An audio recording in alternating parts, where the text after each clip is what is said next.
Estoy seguro que a todos los sacerdotes nos ha pasado alguna vez que predicar nos parece casi superfluo, en el sentido de que muchas veces escuchar el pasaje evangélico, dejar al texto, dejar la Biblia, dejar el Evangelio, dejar a Jesús hablar, basta y sobra. Y yo creo que este es uno de los casos. Ayer veíamos el pasaje de el camino de Emaús, y cómo le reconocieron en la fracción del pan, cómo les ardía el corazón cuando les hablaba por el camino.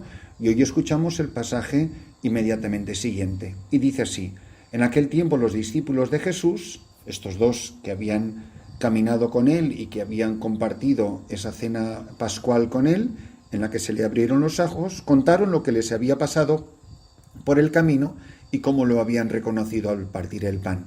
Estaban hablando de estas cosas cuando él se presentó en medio de ellos y les dice: paz a vosotros.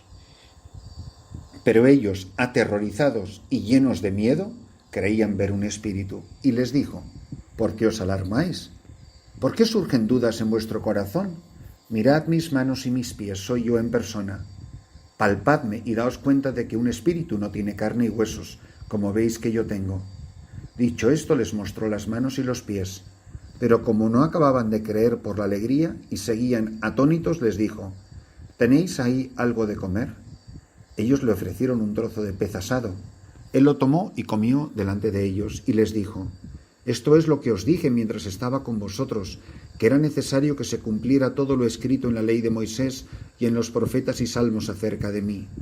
Entonces les abrió el entendimiento para que comprendieran las Escrituras, y les dijo: así está escrito: el Mesías padecerá, resucitará de entre los muertos al tercer día, y en su nombre se proclamará la conversión para el perdón de los pecados a todos los pueblos, comenzando por Jerusalén. Vosotros sois testigos de esto. Mirad, este pasaje evangélico es de tal importancia y de tal riqueza que es que tenemos que de verdad penetrar en su sentido más profundo. Primero aparecen dos hombres que han tenido una experiencia de Cristo. Él mismo ha caminado con ellos, les ha explicado las Escrituras, les ha abierto el entendimiento, les ardía el corazón, se ha sentado a la mesa como si él fuese el Señor, cuando en realidad era el peregrino, era el invitado a la mesa. No, hace la labor del Señor. Es él el que toma el pan, lo bendice y lo reparte. Le reconocen en la fracción del pan, regresan a Jerusalén y entonces contaron lo que les había pasado por el camino y cómo lo habían reconocido al partir el pan. Mirad, esto es ser cristiano, esto es ser católico. ¿Qué tengo que hacer yo para ser católico, para ser cristiano? Cuenta lo que te ha pasado por el camino de tu vida cristiana y cuenta cómo has reconocido a Jesucristo en la Santa Misa. Cuenta cómo has reconocido a Jesucristo en la Santísima Eucaristía. Cuenta cómo has reconocido a Jesús al partir el pan. Es tu experiencia del camino, tu experiencia de ser un caminante, tu experiencia de ser un hombre que va de un lado para otro siendo testigo del Señor. Cuenta lo que Él ha hecho en tu vida. Y le contaron lo que les había pasado por el camino. Cuenta lo que Jesús ha hecho en tu vida, cómo ha entrado en tu vida, cómo le has reconocido en las Escrituras y en la fracción del pan, que eso es de lo que consta la Santa Misa. Si la Santa Misa no es otra cosa que repetir, revivir la experiencia de Emaús. La Santa Misa es Cristo mismo el que preside la misa. Él es el sacerdote, Él es el celebrante, Él es el que nos habla en las Escrituras, Él es el que parte para nosotros el pan. La manera primera, como se denominó la misa, es la fracción del pan. Esa es la denominación original de lo que hoy llamamos la misa, la fracción del pan. Él que nos parte el pan de las Escrituras, Él que nos parte el pan de su cuerpo y de su sangre. Y estaban hablando de estas cosas, fijaros qué maravilla, cuando Él se presentó en medio de ellos y les dice, es decir, habla de Cristo de tal manera que Cristo se le haga presente a la persona que te escucha. Hablando ellos, se hace presente Cristo. Cuando predica un sacerdote, se hace presente Cristo. Cuando un cristiano da testimonio de Jesús en la fábrica, en la oficina, en la familia, en el vecindario, en el hospital, en la cárcel, donde quiera que estés, cuando un cristiano habla de Cristo, Cristo mismo se hace presente. Fijaros que es lo mismo que le dijeron las gentes de Sicar a la mujer samaritana. Primero va al pueblo, se trae a la gente, venid a conocer a un señor que me ha contado todo lo que he hecho. Y cuando le oyen hablar a Jesús, le dicen ellos a la mujer, ya no creemos por lo que tú nos has contado, nosotros mismos lo estamos viendo y oyendo. Fijaros qué maravilla. Hablar de tal manera que desaparezca el sacerdote, desaparezca el evangelizador, desaparezca el catequista. Se ha hecho presente Jesucristo. ¿Y qué es lo primero que hace Cristo resucitado cuando a ti y a mí se nos hace presente? Pues a las mujeres que venían del sepulcro les dice, alegraos, llenaos de alegría. Cristo comunica alegría. Hoy les dice, paz a vosotros. Comunica la alegría, comunica la paz. El encuentro con Cristo que produce la paz.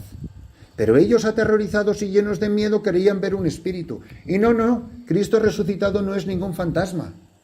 Les dijo, ¿pero por qué os alarmáis? ¿Por qué tenéis dudas? ¿Y qué les ofrece? Las huellas de su pasión. No hace milagros.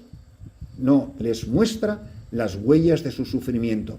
¿Qué prueba mayor de que soy yo que veáis en mis manos y en mi costado, en mis manos y mis pies, las huellas de los clavos? Mirad mis manos y mis pies, soy yo en persona. ¿Qué puede haber más humano que decir, palpadme, tócame? Y daos cuenta de que un espíritu no tiene carne y huesos como veis que tengo yo. Y les mostró las manos y los pies. Y ellos no acababan de creer. Y seguían atónitos. Y entonces les dice una cosa tan bonita. Dice, oye, ¿tenéis algo de comer? Fijaros que es muy curioso que Cristo resucitado, glorioso, que ya no tiene absolutamente la menor necesidad de comer, en el tiempo de Pascua casi siempre aparece comiendo. Está comiendo, desayuna con ellos a la orilla del lago, cuando le arrastran las redes y él mismo tenía preparado el desayuno. Tenía unos peces sobre unas brasas y unos panes. Se sienta a comer en Emaús. Se sienta a comer con los discípulos en Jerusalén. Pues está todo el día comiendo. Cuando precisamente ellos no tienen ninguna necesidad de ello. Sí, pero es que es un gesto tan humano. Es un gesto que te dice, no, esto no es una imaginación mía. Las imaginaciones, los fantasmas, los espíritus, no comen. ¿Tenéis algo de comer? Ellos le ofrecieron un trozo de pez asado. Él lo tomó y comió delante de ellos. Y les dice, si esto es lo que yo os dije, que tenía que pasar. Mirad, somos la gente del camino. Así llamaban a los primeros cristianos, porque parecía que siempre estaban de camino, siempre estaban de viaje, siempre estaban en movimiento. La iglesia es una iglesia viva, es como la llama del cirio, que no se puede estar quieta y que arde por donde pasa y que todo lo achicharra, todo lo abrasa. Y les dice, soy yo en persona, tócame, dame de comer. Mira que no soy un fantasma, soy real. Y está ahí en medio de nosotros. Y nos comunica su espíritu, nos comunica la paz, nos explica las escrituras. Fijaros que igual que hizo en el camino de Emaús, otra vez vuelve a insistir en explicar que se cumpliera todo lo escrito en la ley de Moisés y los profetas y los salmos. Qué importante es la Biblia para Jesús resucitado. Sin la Biblia no es posible entender la resurrección de Jesucristo. Quien ignora la palabra de Dios, quien ignora las sagradas escrituras, nunca se acercará ni conocerá a Jesucristo. Por eso, Cristo resucitado, majestuoso, pero cercano, tierno, comprensivo con sus dudas, con sus vacilaciones, les ayuda a descubrir que es Él, que no tengan miedo, que nunca más tendrán que temer, que Él es el Señor, que está resucitado, que su corazón palpita, que no nos guarda rencor, que nos ama infinitamente y nos abraza, y quiere que participemos de su vida y seamos sus portadores, seamos sus evangelizadores, seamos sus testigos hasta los últimos confines de la tierra. Por eso, cuando Él se sienta a comer con ellos, les ofrece intimidad, el Cristo glorioso, el Cristo que ya está a la derecha del Padre, se sienta con una humanidad todavía confusa, perpleja, sorprendida, atónita, alarmada, todavía con dudas en su corazón. Cristo glorioso, Cristo majestuoso, Cristo resucitado, Cristo alfa y omega, Cristo Señor del tiempo y de la eternidad, Cristo Señor de la historia, se sienta a comer un trozo de pescado asado. Pero ¿no os parece maravilloso? De una ternura que conmueve el corazón. Un Dios tan trascendente y tan inmanente, tan grande y tan pequeño. El que no puede ser contenido en los cielos infinitos, se sienta a comer con sus amigos y les muestra las manos, les muestra sus pies descalzos para que le toquen, para que metan sus dedos como Tomás en el agujero de sus llagas, porque Cristo resucitado lleva en su carne las llagas de su amor. La Iglesia católica lleva en su carne, lleva en su piel, lleva en sus entrañas las huellas de su Señor, de la pasión de su Señor. Y así nosotros, que somos la Iglesia del Señor, llevamos en nuestra carne y en nuestra vida. En la carne de nuestra Iglesia están esculpidas, talladas, perforadas las huellas de su pasión. Y la Iglesia no puede correr otra suerte que no sea la de su Señor, la de su esposo. Benditos nosotros, si también como estos hombres y mujeres se nos abre el entendimiento, sabemos reconocerle y sabemos escuchar de sus labios: paz a vosotros, no tengáis miedo, ¿por qué os alarmáis? Soy yo en persona. Mirad mis manos y mis pies, tócame, mírame, pálpame, siénteme, dame de comer. Soy yo el Señor, que he muerto y he resucitado, porque te amo infinitamente. Por eso he dado la vida por ti, y ahora quiero que me veas con tus ojos, quiero que me toques con tus manos, que me oigas con tus oídos, quiero que hables de mí y cuentes lo que te ha pasado por el camino, cómo me reconociste en la fracción del pan, cómo te ardía el corazón cuando yo te hablaba al corazón, cómo te ardía el alma cuando yo te explicaba que todo esto se tenía que cumplir para entrar yo en mi gloria.